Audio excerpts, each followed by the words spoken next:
नमस्कार, मैं हूं अविनाश पांडे और आप देख रहे हैं सिटी पोस्ट। चलिए फटाफट अंदाज में आपको बताते हैं कुछ बड़ी खबरें। बिहार में राशन कार्ड बनवाने का काम युद्ध स्तर पर जारी है और अब तक 8,40,000 राशन कार्ड विहीन परिवारों के नए राशन कार्ड बनाए जा चुके हैं। गौरतलब है कि नए राशन कार्ड बनाने के लिए 30 लाख से ज्यादा आवेदन आए हैं। बिहार सरकार अब तक 1,31,00,000 राशन कार्डधारी परिवारों को 1,000 रुपए की राशि उनके खाते में भेज चुकी है। जीविका और NULM से जो राशन कार्ड विहीन परिवार चिन्हित किए गए थे, उनमें से अभी तक 13 लाख परिवारों को यह राशि दे दी गई है। सूचना एवं जनसंपर्क विभाग के प्रधान सचिव अनुपम कुमार के अनुसार मुख्यमंत्री आपदा राहत कोष से मुख्यमंत्री विशेष सहायता योजना के अंतर्गत बाहर फंसे 20,03,318 लोगों के खाते में 1,000 रुपए की राशि भेजी गई है। मुख्यमंत्री नीतीश कुमार ने सभी कक्षाओं के कंटेंट डेवलप करने का निर्देश दिया है ताकि लॉकडाउन और ऑनलाइन शिक्षा देने में सहूलियत मिल सके। शिक्षा विभाग कक्षा 6 तक से लेकर 12 तक के काफी हद तक कंटेंट डेवलप कर चुका है। जितने भी पाठ्यक्रम के टेक्स्ट बुक हैं उन्हें भी डिजिटलाइज करने का मुख्यमंत्री ने निर्देश दिया है ताकि वह सभी विद्यार्थियों को आसानी से उपलब्ध हो सके और वे इसका उपयोग कर सकें।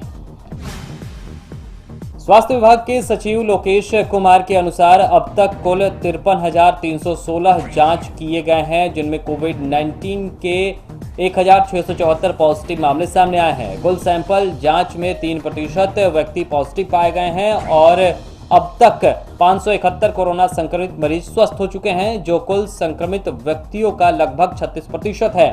3 मई से के बाद जो है वो 788 प्रवासी व्यक्तियों में कोविड-19 केसेस पाए गए हैं, जिनमें दिल्ली से 249, महाराष्ट्र से 187 और गुजरात से आने वाले 158 व्यक्तियों में कोरोना संक्रमण की पुष्टि हुई है। एडीजी पुलिस मुख्यालय जितेंद्र कुमार के अनुसार लॉकडाउन उल्लंघन के मामले में 75,457 वाहन जब्त किए गए हैं। इनमें से कुल 17 करोड़ 62 लाख रुपए की राशि जुर्माने के रूप में वसूल की गई है। 2,500 से ज्यादा लोगों के खिलाफ लॉकडाउन के उल्लंघन का मामला भी दर्ज किया गया है। बिहार में कोरोना का कहर लगातार बढ़ते जा रहा है। मौत का सिलसिला भी नहीं थम रहा है और इस बीमारी ने एक और मरीज की मौत होने के साथ कोरोना से मरने वालों की संख्या 10 पहुंच गई है। राज्य में कोरोना से 10वीं मौत की खबर खगड़िया जिले से सामने आई है, जहां एक 50 साल के व्यक्ति की मौत इस बीमारी के कारण हुई है। जानकारी के अनुसार मृतक प्रवासी मजदूर था और हाल ही में दिल्ली से लौटा था। बताया जा रहा है कि इस मरीज के दिल्ली से लौटने के दौरान रास्ते में ही तबीयत खराब हो गई और जिसके बाद उसे बेगूसराय में भर्ती कराया गया था, जहां इलाज के दौरान उसकी मौत हो गई। बिहार के हाजीपुर के राजकीय अंबेडकर आवासीय बालिका विद्यालय में बने जिला आइसोलेशन क्वारंटाइन सेंटर से 30 वर्षीय प्रवासी मजदूर ने फांसी लगाकर आत्महत्या कर ली है। सदर SDO संदीप शेखर प्रियदर्शी, सदर SDPO राघव दयाल, इसके अलावा सिविल सर्जन इंद्रदेव रंजन, सदर प्रखंड के अंचलाधिकारी कृष्ण कुमार सिंह और सदर थाना अध्यक्ष रोहन कुमार समेत कई वरिष्ठ अधिकारी क्वारंटाइन सेंटर पर जांच के लिए पहुंचे हैं। मृतक 30 वर्षीय राजेश कुमार पटेही बेलसर थाना इलाके के जारंग रामपुर का रहने वाला था, जो 2 दिन पहले ही दिल्ली से बिहार लौटा था, जिसके बाद हाजीपुर क्वारंटाइन सेंटर में वो आया था। स्वास्थ्य विभाग ने उसका सैंपल जांच के लिए भेजा था।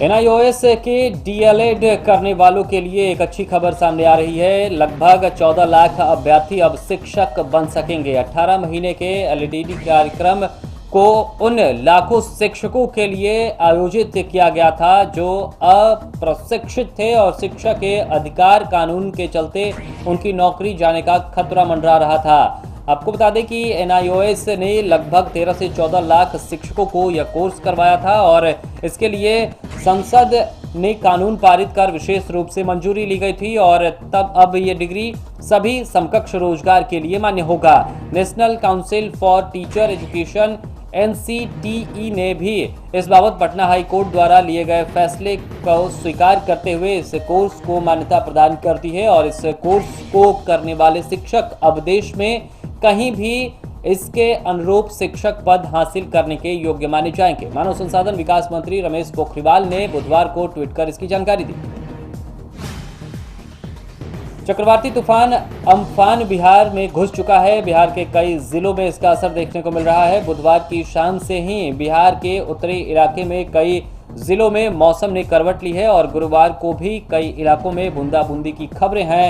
इस तूफान का असर लगभग बिहार के सभी जिलों में देखने को मिल रहा है और कई इलाकों में जहां बादल छाए हुए हैं वहीं कुछ इलाकों में तेज हवा के साथ बारिश भी हो रही है। गुरुवार सुबह से भोजपुर, आरा, बक्सर समेत राजधानी पटना में भी बूंदाबूंदी हो रही है। मौसम विभाग ने 2 दिन पहले ही अम्फान को लेकर बिहार में अलर्ट जारी किया था और इसका असर अब देखने को मिल रहा है। हालांकि किसी भी जिले में अभी तक तूफान की खबर नहीं है। मौसम विभाग का पूर्वानुमान है कि अम्फान का असर बुधवार से 3 दिनों तक उत्तर बिहार में देखने को मिलेगा। 1 जून से रेल मंत्रालय ने 200 पैसेंजर ट्रेन चलाने का ऐलान किया है और आज से इन ट्रेनों के लिए टिकटों की ऑनलाइन बुकिंग भी शुरू हो रही है और अब रेल इन ट्रेनों की लिस्ट भी उसने जारी कर दी है और 1 जून से चलने वाली इन ट्रेनों में तत्काल या प्रीमियम तत्काल की सुविधा नहीं होगी। कंफर्म टिकट होने पर ही स्टेशन पर आपको एंट्री मिलेगी और ट्रेन पूरी तरह से एसी और नॉन एसी की तरह आरक्षित होंगे। जनरल कोच में बैठने के लिए आरक्षित सीटें लेनी होंगी और ट्रेन में कोई भी अनारक्षित कोच नहीं होगा। रेलवे ने 100 जोड़ी ट्रेनों यानी कि कुल 200 ट्रेनों की सूची जारी कर दी है और ये 100 जोड़ी ट्रेनें देश के राजधानी दिल्ली समेत विभिन्न रेलवे स्टेशनों से खुलेंगी। लॉकडाउन के बीच आज फिर से रेलवे बोर्ड ने बड़ा फैसला किया है। बोर्ड ने स्टेशनों पर सभी कैटरिंग यूनिट, बहुउद्देशीय स्टॉल को तत्काल प्रभाव से खोले जाने का निर्णय लिया है। पूर्व मध्य रेल के मुख्य सूचना जनसंपर्क पदाधिकारी राजेश कुमार ने कहा है कि रेलवे बोर्ड द्वारा स्टेशनों पर जितने भी कैटरिंग यूनिट और बहुउद्देशीय स्टॉल हैं उन्हें खोलने का निर्णय किया गया है। पूर्व मध्य रेल के स्टेशनों पर अवस्थित कैटरिंग यूनिट, वेटिंग स्टॉल जो है, उसके अलावा बहुउद्देशीय स्टॉल, दवा की दुकानें तत्काल प्रभाव से खोले जा रहे हैं।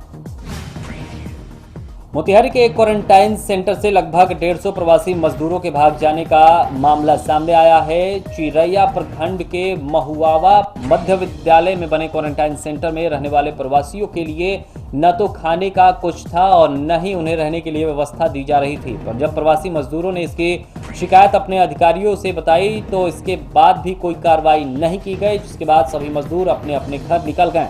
सबसे बड़ी बात यह है कि इतने मजदूर क्वारंटाइन सेंटर से घर चले गए, लेकिन अभी तक इस मामले का लेकर प्रशासन का कोई भी अधिकारी चिंतित नहीं है। किसी अधिकारी ने संज्ञान तक नहीं लिया है।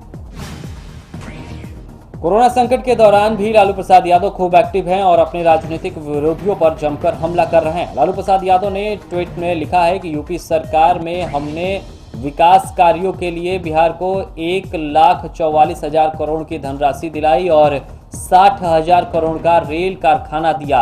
हमारे दिए पैसे से नीतीश ने मुंह चमकाया, खुद एनडीए में थे और बिहार को फूटी कौड़ी नहीं दिलाई। विकास कार्यों में हमने कभी संकीर्ण राजनीति नहीं की।